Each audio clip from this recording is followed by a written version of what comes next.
Subscribe कीजिए YouTube channel Kuchaman online classes और latest video notification के लिए बेल आइकन में ऑल नोटिफिकेशन को ऑन कीजिए।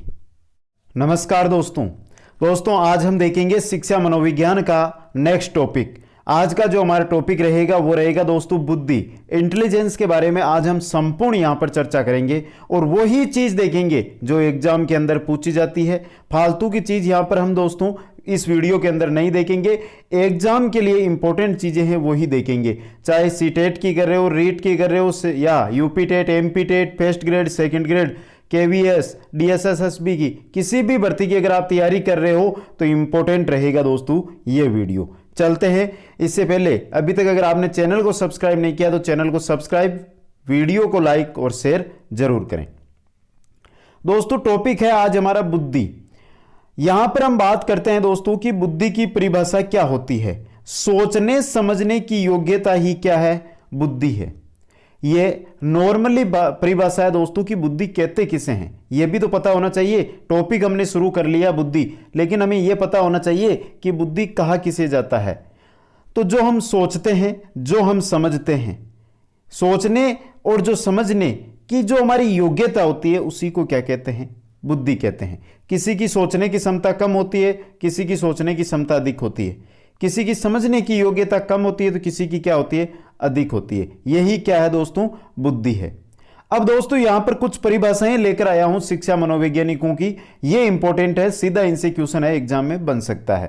पहली है टर्मन के अनुसार, बुद्धि अमूर्त विचारों के बारे में सोचने की योग्यता है। किसने कहा अमूर्त विचारों के बारे में सोचने की योग्यता बुद्धि है, किसने कहा, टर्मन ने। दूसरी है बकिंघम की है दोस्तों, इसके अनुसार सीखने की योग्यता ही क्या है, बुद्धि है। सीखने की योग्यता क्या है, बुद्धि है। तीसरी है वुडवर्थ के अनुसार, बुद्धि कार्य करने की एक विधि है। इंपॉर्टेंट है दोस्तों ये तो, कार्य करने की एक विधि बुद्धि है, किसने कहा, वुडवर्थ ने। मन के अनुसार और सबसे इंपॉर्टेंट, नवीन परिस्थितियों को झेलने की मस्तिष्क की नमनीयता ही क्या है, बुद्धि है। नवीन परिस्थितियां होती है उनको झेलने में जो मस्तिष्क है वो कार्य करता है, उसको ही क्या कहते हैं, बुद्धि। नेक्स्ट है डियर बर्ड, या जिसको डियर बोर्ड भी बहुत बार बोला जाता है। अनुभव के अनुसार लाभ उठाने की योग्यता ही क्या है, बुद्धि है। अनुभव के अनुसार लाभ उठाने की योग्यता ही क्या है, बुद्धि है। बर्ट के अनुसार उचित प्रकार से समझने, विचार करने व तर्क करने की योग्यता क्या है, बुद्धि है। उचित प्रकार से समझने, विचार करने और तर्क करने की योग्यता क्या है, बुद्धि है। तो यहां से इंपॉर्टेंट परिभाषाएं कौन कौन सी है वो मैं बता देता हूं। बर्ट के अनुसार है जो इंपॉर्टेंट है दोस्तों, मन के अनुसार इंपॉर्टेंट है, वुडवर्थ के अनुसार इंपॉर्टेंट है और टर्मन के अनुसार है जो इंपॉर्टेंट है। तो ये चार परिभाषाएं क्या है, बहुत इंपॉर्टेंट है। आगे हम देखते हैं दोस्तों बुद्धि की विशेषताएं। बुद्धि की क्या क्या विशेषताएं होती है, इनको आप सीधा याद रख लेना दोस्तों, सीधा क्वेश्चन आता है इनसे, यह नहीं है कि घुमाकर आएगा। जैसे कि पहली है बुद्धि जन्मजात शक्ति व योग्यता है। तो बुद्धि कैसी होती है, क्वेश्चन आ जाएगा दोस्तों, जन्मजात होती है, अर्जित होती है, दोनों या कोई नहीं, तो क्या होती है, जन्मजात। ऑप्शन एक आपका ये रहा। दूसरा है वो आपका बुद्धि एक विकासशील एवं परिवर्तन योग्यता है, परिवर्तनशील रहती है। तो बुद्धि है, इसके अंदर क्या होता है, विकास होता है और इसमें क्या होता है, परिवर्तन होता है। तीसरा है बुद्धि पर वंशानुक्रम व वातावरण दोनों का प्रभाव पड़ता है और सबसे ज्यादा बार पूछा जाने वाला क्वेश्चन है ये, 3 नंबर इंपॉर्टेंट बता रहा हूं।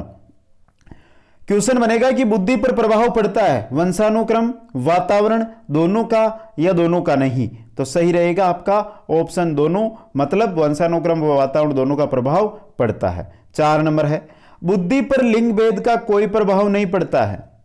लिंग भेद, ये लड़की है या लड़का है, इनका इस पर कोई प्रभाव नहीं पड़ता है। ये 4 नंबर विशेषता है। 5 नंबर की विशेषता है बुद्धि आयु व परिस्थितियों के अनुसार बदलती रहती है। आप सभी को पता है दोस्तों, एक 2 साल का बच्चा है, एक 10 साल का बच्चा है, एक 20 साल का बच्चा है। इनकी अगर आप बुद्धि देखोगे तो आपको अनुसार जो आयु है उसके अनुसार आपको बदलती हुई मिलेगी दोस्तों। तो इसके अनुसार हम बता सकते हैं कि जो बुद्धि है वो आयु के अनुसार क्या है, बदलती रहती है। नेक्स्ट है 6 नंबर, बुद्धि में 10 बिंदुओं तक परिवर्तन होता है। जो बुद्धि है उसमें क्या होता है, 10 बिंदुओं तक परिवर्तन होता है। 7 नंबर, बुद्धि एक इकाई ना होकर इकाइयों का समूह है। बुद्धि को हम ये नहीं कह सकते कि बुद्धि एक इकाई है, ये एक इकाई नहीं है दोस्तों, इसमें बहुत सारी इकाइयां मिलकर एक समूह बना हुआ है बुद्धि। नेक्स्ट है, उचित प्रकार से उत्तर देना, तर्क वितर्क करना, चिंतन करना, कल्पना करना आदि योग्यता ही बुद्धि है। उचित प्रकार से आप उत्तर देते हैं, तर्क वितर्क करते हैं, चिंतन करते हैं, कल्पना करते हैं, ये सभी क्या है दोस्तों, बुद्धि ही है। आगे चलते हैं। 9 नंबर की विशेषता है दोस्तों, सीखने की योग्यता ही बुद्धि है। सीखने की योग्यता ही बुद्धि है। किसने कहा था, ये बकिंघम ने कहा था, सीखने की योग्यता ही बुद्धि है। नेक्स्ट, प्रत्येक वातावरण में समायोजन स्थापित करने की योग्यता क्या है, बुद्धि है। आप जैसे वातावरण में जाओगे उसी वातावरण के अनुसार आप क्या हो जाओगे, समायोजित हो जाओगे। ये किस कारण, बुद्धि के कारण होता है। 11 नंबर की विशेषता है, अनुभव से लाभ उठाने की योग्यता बुद्धि है। जो अनुभव है, आपके अनुभव है वो बुद्धि के अनुसार है और उनके द्वारा आप क्या कर सकते हैं, लाभ उठा सकते हैं। 12 नंबर की विशेषता है, अमूर्त विचारों के बारे में चिंतन करने की योग्यता ही बुद्धि है। अमूर्त विचार, अमूर्त विचार जिनके बारे में अगर हम चिंतन करते हैं तो उनकी जो योग्यता होती है वो क्या होती है, बुद्धि होती है। आगे हम देखते हैं दोस्तों बुद्धि के प्रकार। दोस्तों बुद्धि के प्रकार इंपॉर्टेंट है। यहां पे देखिए थोरनडाइक व गेरेट के अनुसार 3 प्रकार की बुद्धि होती है और यहां पर आपको एग्जाम में जो क्वेश्चन मिलेगा वो इस प्रकार मिलेगा कि थोरनडाइक के अनुसार बुद्धि होती है या गेरेट के अनुसार बुद्धि के प्रकार कितने होते हैं। तो 3 प्रकार होते हैं। कौन कौन से, मूर्त बुद्धि, अमूर्त बुद्धि और सामाजिक बुद्धि। मूर्त, अमूर्त और सामाजिक बुद्धि। अब दोस्तों इनके बारे में नॉर्मल जानकारी ले लेते हैं जो क्वेश्चन पूछे जाते हैं। मूर्त बुद्धि, इसे गायिक या यांत्रिक बुद्धि भी कहते हैं। इस बुद्धि का संबंध यंत्रों व मशीनों से होता है। अब दोस्तों एग्जाम में यह नहीं पूछा जाएगा कि मूर्त बुद्धि किसे कहते हैं, वहां यह पूछा जाएगा यांत्रिक बुद्धि कौन सी है, मूर्त है, अमूर्त है या सामाजिक है। तो मूर्त बुद्धि जो यांत्रिक या गायिक बुद्धि होती है और मूर्त बुद्धि का ही संबंध यंत्रों व मशीनों से होता है। नेक्स्ट है अमूर्त बुद्धि। इस बुद्धि का संबंध पुस्तकीय ज्ञान से होता है। इसका किससे होता है, पुस्तकीय ज्ञान से। वह एक लेखक है, उसकी बुद्धि है अमूर्त बुद्धि। नेक्स्ट है सामाजिक बुद्धि। इस बुद्धि का संबंध सामाजिक अनुकूलनशीलता से होता है। समाज में रहने वाला, समाज के अंदर जो रहता है उसकी बुद्धि कैसी होती है, सामाजिक बुद्धि। यह नहीं है दोस्तों हर एक आदमी समाज में रहता है, लेकिन जो सामाजिक कार्यों में अधिक भाग लेता है, उसको पुस्तक लिखना, किसी मशीनरी काम करना, उसमें इंटरेस्ट नहीं है, उसको सामाजिक कार्यों में इंटरेस्ट है, मतलब उसकी बुद्धि कैसी है, सामाजिक बुद्धि है दोस्तों। आगे चलते हैं। आगे दोस्तों बुद्धि के सिद्धांत। और दोस्तों ऐसे क्वेश्चन है जो हर एग्जाम में आपको इन सिद्धांतों से एक क्वेश्चन है जरूर मिलेगा। क्वेश्चन और बहुत सिंपल होता है दोस्तों, बस आपको करना क्या है, याद क्या क्या रखना है। यहां पे देखिए पहला सिद्धांत है एक तत्व सिद्धांत। किसने दिया, किसने दिया एक तत्व सिद्धांत, अल्फ्रेड बीने ने। कब दिया, 1911 में। इसमें एक तत्व होता है, कौन सा, सामान्य तत्व। तो एग्जाम में क्वेश्चन कैसे बनेगा, एक तत्व सिद्धांत के प्रतिपादक है या एक तत्व सिद्धांत कब दिया गया, तो अल्फ्रेड बीने ने 1911 में दिया था। आगे क्या लिखा है, नोट लगा के, इसे निरुकुशवादी सिद्धांत भी कहते हैं। क्या कहते हैं, निरुकुशवादी सिद्धांत भी कहते हैं। इसके अंदर अल्फ्रेड बीने के समर्थक कौन कौन थे, एक तत्व सिद्धांत में बीने के समर्थक थे टर्मन व स्टर्न। यह भी इंपॉर्टेंट क्वेश्चन है। आगे चलते हैं द्वितत्व सिद्धांत की ओर। द्वितत्व सिद्धांत, जो तत्व सिद्धांत है इसके प्रवर्तक कौन है, स्पीयरमैन है। कब दिया गया, 1904 के अंदर, ब्रिटेन लंदन के। कहां के हैं स्पीयरमैन, ब्रिटेन लंदन के। तो द्वितत्व जो सिद्धांत है वो दिया था स्पीयरमैन ने 1904 में। इन्होंने बुद्धि के 2 तत्व बताए थे, कौन कौन से, एक तो सामान्य तत्व और एक विशिष्ट तत्व। सामान्य तत्व मतलब जो जन्मजात है, विशिष्ट तत्व मतलब जो अर्जित है। याद रखना है दोस्तों। बाद में स्पीयरमैन ने एक और तत्व समूह में जोड़ दिया और सिद्धांत कहलाया त्रितत्व सिद्धांत। तो द्वितत्व और त्रितत्व सिद्धांत है, ये किसके हैं? स्पीयरमैन के हैं दोस्तों। किसके हैं? स्पीयरमैन के। आगे चलते हैं, आगे है बहुतत्व सिद्धांत। प्रतिपादक कौन है दोस्तों? थोरनडाइक है। थोरनडाइक कहां के थे? यूएसए के दोस्तों। थोरनडाइक के अनुसार व्यक्ति जितनी भी मानसिक क्रियाएं करता है उतने तत्व बुद्धि के अंतर्गत पाए जाते हैं। थोरनडाइक ने क्या कहा कि व्यक्ति जो जो मानसिक क्रिया करता है, जो अलग अलग मानसिक क्रिया करता है, उतने ही तत्व बुद्धि के अंतर्गत क्या है? पाए जाते हैं। कैसे? थोरनडाइक ने अपने सिद्धांत की तुलना बालू के ढेर से करते हुए ऊंचाई, चौड़ाई, क्षेत्र व गति की चर्चा की। यहां पे दोस्तों यह नहीं पूछा जाएगा कि बालू का ढेर में क्या क्या किया, यही याद रखना है कि बहुतत्व सिद्धांत की तुलना थोरनडाइक ने किससे की? बालू के ढेर से की थी दोस्तों। इस आधार पर जो बहुतत्व सिद्धांत है, इसका अन्य नाम भी है बालू का सिद्धांत, मात्रा सिद्धांत, परमाणुवादी सिद्धांत। ये तीन अन्य नाम है जो भी इंपॉर्टेंट है, इनसे भी सीधा क्वेश्चन पूछा जा सकता है कि बालू का सिद्धांत किसने दिया था? थोरनडाइक ने दिया था। आगे हम देखते हैं समूह तत्व का सिद्धांत। समूह तत्व का सिद्धांत प्रवर्तक कौन है? थर्स्टन है। कब दिया? 1938 में। थर्स्टन कहां के निवासी है? यूएसए के। इनकी पुस्तक कौन सी है? प्राइमरी मेंटल एलिजिबिलिटी, प्राथमिक मानसिक योग्यताएं। तो ये तीन चीजें तो याद रखनी है, क्योंकि अगर पुस्तकों से क्वेश्चन बनता है और सोच लो यही क्वेश्चन एग्जाम में आ जाए, प्राइमरी मेंटल एलिजिबिलिटी जो पुस्तक है उसके रचयिता कौन है? थर्स्टन है। दोस्तों इन्होंने कुल 13 तत्व बताए और इनमें से 7 तत्वों को प्रमुख तत्व बताया। इनको जो ये सिद्धांत है समूह तत्व सिद्धांत, उसका उपनाम प्राथमिक मानसिक योग्यता का सिद्धांत। सीधा दोस्तों आजकल क्या है कि सीधा क्वेश्चन बहुत कम देखने को मिलता है, उपनामों से क्वेश्चन आ जाता है। तो उपनाम एक बार ध्यान से देख लें। क्वेश्चन कैसे बन सकता है? प्राथमिक मानसिक योग्यता सिद्धांत किसने प्रतिपादित किया या कौन प्रवर्तक हैं? कौन है? थर्स्टन दोस्तों। अब दोस्तों यहां पर हम बात करते हैं कि इन्होंने कुल 13 तत्व बताए थे, उनमें से 7 प्रमुख तत्व बताए थे। ये 7 प्रमुख तत्व कौन कौन से हैं दोस्तों? देखते हैं।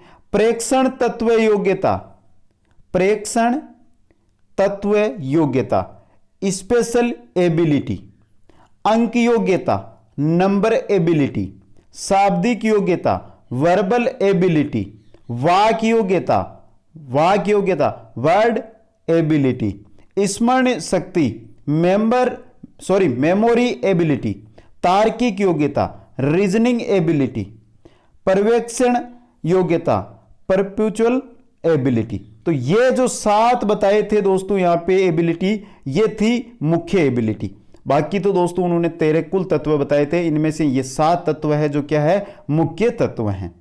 और इन्हें 7 को मिलाकर उन्होंने क्या कहा था कि ये 7 ही क्या है? बुद्धि है। यही बुद्धि का निर्माण करते हैं दोस्तों। आगे देखते हैं 5वां सिद्धांत। 5वां सिद्धांत है दोस्तों प्रतिदर्श का सिद्धांत। प्रतिदर्श का सिद्धांत किसने दिया था? कौन थे प्रवर्तक? थॉमसन। ये भी क्या के है? यूएसए के। कब दिया था? 1955 में। उपनाम क्या है? उपनाम याद जरूर रखना, नमूना सिद्धांत। तो प्रतिदर्श का जो सिद्धांत है उसके प्रवर्तक है थॉमसन। कब दिया? 1955 में। और उपनाम है नमूना सिद्धांत। थॉमसन के अनुसार व्यक्ति में सभी मानसिक योग्यताओं का थोड़ा थोड़ा सैंपल पाया जाता है। जो भी योग्यताएं होती हैं उन सभी योग्यताओं का थोड़ा थोड़ा सैंपल बुद्धि के अंतर्गत क्या किया जाता है? पाया जाता है दोस्तों। यही था प्रतिदर्श का सिद्धांत। आगे चलते हैं त्रिआयाम सिद्धांत और सबसे इंपॉर्टेंट सिद्धांत। त्रिआयाम सिद्धांत के प्रतिपादक कौन थे? गिलफोर्ड। कौन थे? गिलफोर्ड इसके क्या थे? प्रतिपादक थे। ये रूस के थे। 1967 के अंदर ये सिद्धांत इन्होंने दिया था। और इन्होंने क्या किया था दोस्तों? जो त्रिआयाम सिद्धांत है, इसके 3 पद बताए थे। कितने पद बताए थे? 3 पद बताए थे। कौन कौन से? इन्होंने 3 पद बताए। पहला सक्रिय या प्रक्रिया, दूसरा विषय वस्तु या अंतर्वस्तु, और तीसरा उत्पादन या परिणाम। यह इंपॉर्टेंट है। यहां से आपको क्वेश्चन ऐसे मिलेगा कि त्रिआयाम सिद्धांत किसने दिया? गिलफोर्ड ने। कब दिया? 1967 में। कितने पद बताए? 3 पद बताए। इनमें से कौन सा पद त्रिआयाम सिद्धांत का नहीं है? तो ये आपको तीनों के तीनों जो नाम दिए गए ये भी आपको क्या करने हैं? याद करने हैं। अब इनके बारे में नॉर्मल हम जो जानकारी है वो ले लेते हैं। संक्रिया या प्रक्रिया, समस्या समाधान के लिए व्यक्ति जिस मानसिक प्रक्रिया से गुजरता है उसे संक्रिया या प्रक्रिया कहते हैं। आपके सामने समस्या आ गई है, उसका आप समाधान करते हैं, तो समाधान करते समय आप जो भी मानसिक क्रिया करते हैं वही क्या होती है? आपकी संक्रिया या प्रक्रिया होती है।